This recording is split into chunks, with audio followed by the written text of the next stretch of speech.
Gauteng Premier Panyaza Lesufi has been delivering his 2026 State of the Province address.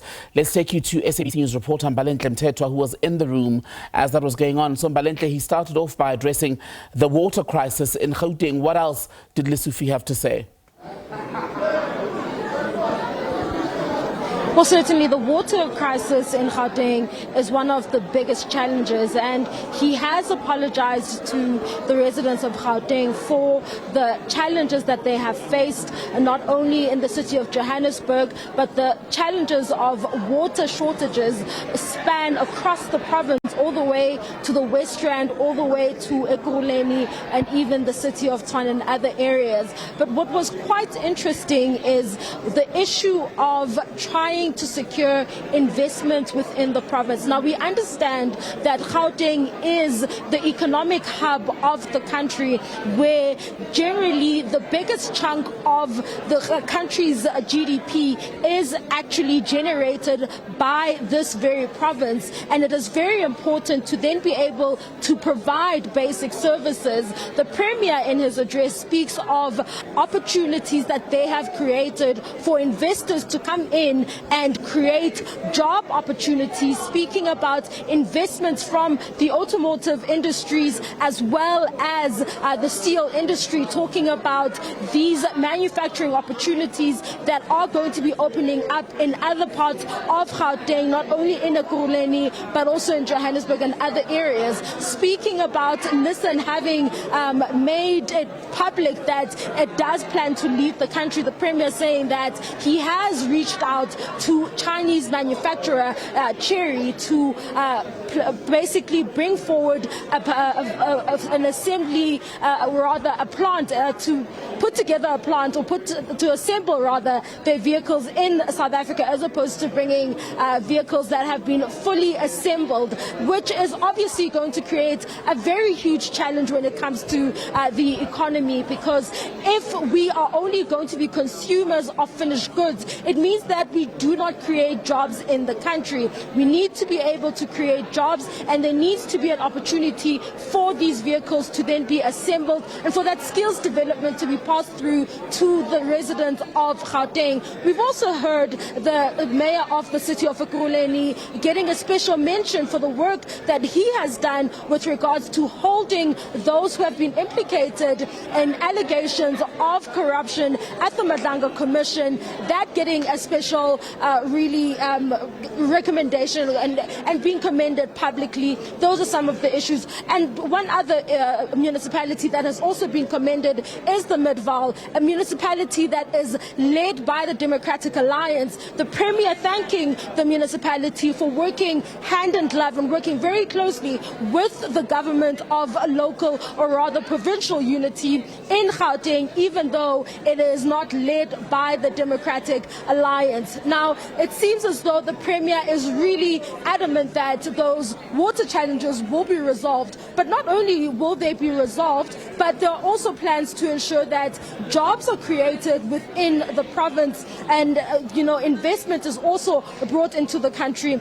The other issue that we've also heard, not necessarily an issue, but it's a promise. We've heard it last time we were here, and that was the promise of a corridor, rather the Gautrain being extended between Gauteng as well as Limpopo. Now, while we haven't seen any plans, tangible plans, we have heard about plans to make this come to fruition. And with regards to that, we hear the Premier saying in the speech that there are around 30 investors that have shown confidence in this project and have cited plans to invest in the project, and saying that now that after a number of years, or even more than 20 years, where the Gautrain was really a partnership between the private sector and the provincial government, they have now been able to take it over and will be running the Gautrain system, which runs all the way from Park Station all the way to Hatfield in Pretoria, it will now be ran by the city, the provincial government, following that investment, that private-public partnership. These are the challenges that have been really spoken of and the promises that have been made. We know about those other priorities, the 13 challenges, infrastructure development, and we've also heard about plans to fix sinkholes in the West Rand and so on. I'm just going to step out of the shot quickly, just as I look around to see if any of my guests have made their way outside yet. None of them just as yet. We had secured an interview with the largest opposition party, which is the Democratic Alliance. I think they're still stuck inside, and I hope you will be able to come back to us while we get reaction from those parties, the Democratic Alliance as well as the EFF. BASA has expressed interest in speaking to us.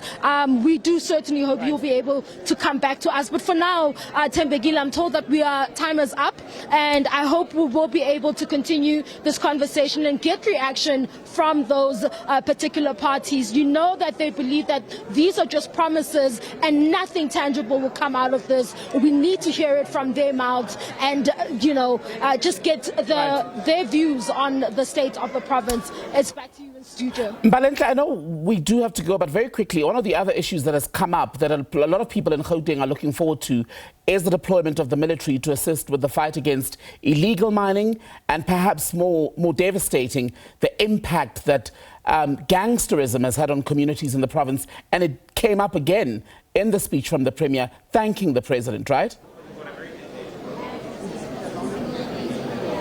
Yes, certainly there has been that, and you will know that Westbury is one of those areas that has come up quite predominantly when it comes to the issue of gang violence, where even when the Johannesburg mayor went to one side of the community, he was not able to hold one meeting because of the gang violence to address community members about the water challenges. And every now and again there is that a spike rather in the gang violence in that area, and that never ends well. It ends in a loss of lives, and it's not a loss of old lives, but it's a loss of very, very young lives. That's what we have seen in the West Rand. You will remember that tragic incident where young women were raped by multiple illegal miners, alleged illegal miners.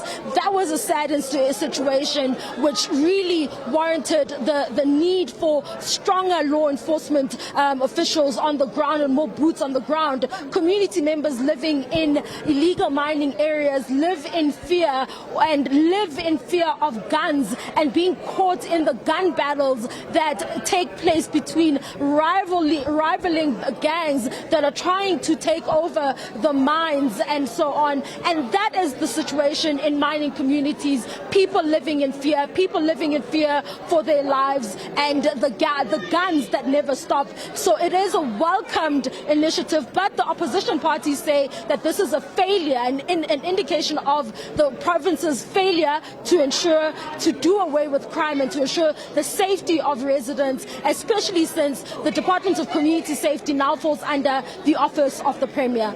Mbalenhle Mthethwa, thank you very much for that. Mbalenhle is reporting from the Nasrec Centre, Expo Centre, where the Premier of Gauteng, Panyaza Lesufi, has tonight delivered his State of the Province address.